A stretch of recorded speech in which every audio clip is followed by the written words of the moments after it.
like lyrically, it's about the real like homeless problem that we have in this country. You know, like I go to Deep Ellum a lot, and actually where I live, there's like people with tents living out there, and it just seems to be growing.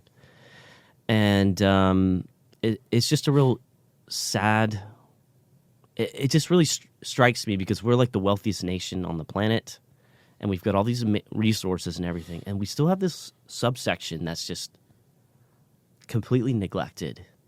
And I obviously, like, I do realize like a lot of them are on drugs and stuff, and they have mental health problems, but I think that also the way that they've been completely abandoned by the government, the way that we're being trained to turn away from these people as if they don't even exist. Like, oh, if you see a homeless person, they come up to you asking for money, just ignore them. Mm-hmm. Like, as if their hunger is going to disappear if you ignore them, as if their pain is going to disappear if you ignore them. And I think it's just so inhumane. I mean, I've even seen signs in Plano, fucking Texas. Yeah. It says, do not give money to the panhandlers. I mean, like, they put them up around Dallas too, but you know, it's like Dallas police just aren't enforcing that. No. It's like the signs are up and somebody will be right next to the sign, but yeah. And then there's like these encampments, and you see them one day, and then like there's like maybe like 5 or 6 of them kind of near where I live, about a quarter mile away, and then one day they're all gone. Mm-hmm. And I'm sitting there thinking, where did they go, and who kicked them out of this public place? I don't know. It's a tough situation. I know what you mean because you know I've always had a lot of sympathy for that, especially from when I was younger. And then my viewpoints morph a little as you get older and you have kids, right? And it's like part of it's maturity, part of it's fear. It's like you don't want something bad to happen to like your wife or your kid when you're somewhere, and so you notice it more, right? It's like if me and my wife were walking down through Deep Ellum, steer clear.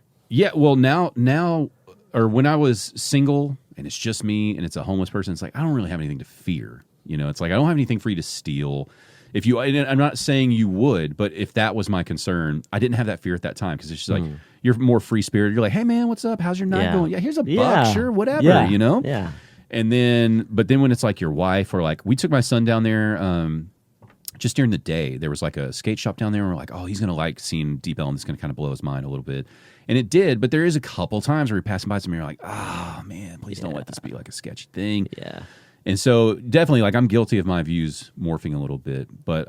I think we all are. And, like, I'm not saying that I don't have those feelings, too. Yeah. I mean, like... But at the end of the day, it's terrible. Yeah. Like you said, we have the resources in this country to do something about this, and I don't know what the cynic in me, it's like, I don't know what the political gain is by not addressing this, but it feels like, is somebody benefiting by not dealing with this? I don't know. At least in the state of Texas, it's like, I don't know who would benefit, but...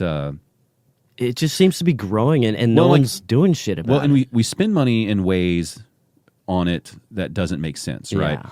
So, I can't remember the exact term for it, but it's something like aggressive architecture or something where like, you'll notice like bus bench stops. They'll have the rails so you can't lay down. That is so disturbing. Right. And then the areas under bridges, right, we'll put like the big sharp pointy rocks, we'll fence it off. Don't lie here, you homeless asshole. And I it's guess like, that's the message. I mean, I don't know. Well, and it's like, look, the older version of me, it's like, I mean, I don't like that, but I also don't want a homeless encampment under this bridge. Yeah. So what's the solution, and why is it falling on me as the taxpayer to figure this out? And to pay for if he wants $1, why is he coming to me? Well, and I think more of, okay, if we're spending money on, these rocks under bridges, building these fences, rounding people up every 3 to 4 months, I assume what they're doing is they're either taking them to jail for the night or taking them to a homeless shelter for the night, just clearing them out, right? It's got to be one of those. Yeah. Or I don't know. I'm not going to say. Who knows? But I've been wondering. But point being, like, you're spending resources on it. Yeah. So there's got to be a way we can allocate these resources better. Mm-hmm. My personal thought, I would love to at least try it anyway, is it's from what I've kind of understood is during the Reagan administration is when they started getting rid of mental health facilities. And that seems to have a correlation with the rise of homelessness. So wow, I didn't know that. That's what I've kind of come to understand. And but yeah, there was something that was going on then where, you know, I don't know what the correct term for that is. I don't know if you call it a mental institution or a psychiatric ward or whatever, but people who had those issues, right? Mm-hmm. Now I guess they don't really have a place to go. So it's like you either take them to jail, take them to a homeless shelter, but they're not getting that treatment. Yeah. And I think because so like I graduated high school in 2003. So that's like 9/11, right? Mm-hmm. And so I've seen a lot of these people. It's like they've gone to war in serious wars and they come back, these veterans, with all these issues, right? And so that's a huge chunk of our homeless population too. Real mental issues, and there's not a great place for them. It's like, yeah, they can go to the VA or something, but I don't know that they have the resources to deal with that long term. And maybe they do. I don't know. But point being, it seems like it might be worth investing our money back into facilities like that, right? Where if somebody's schizophrenic, we can grab them off the street, get them on what we think the meds are going to work, and see if we can balance them out.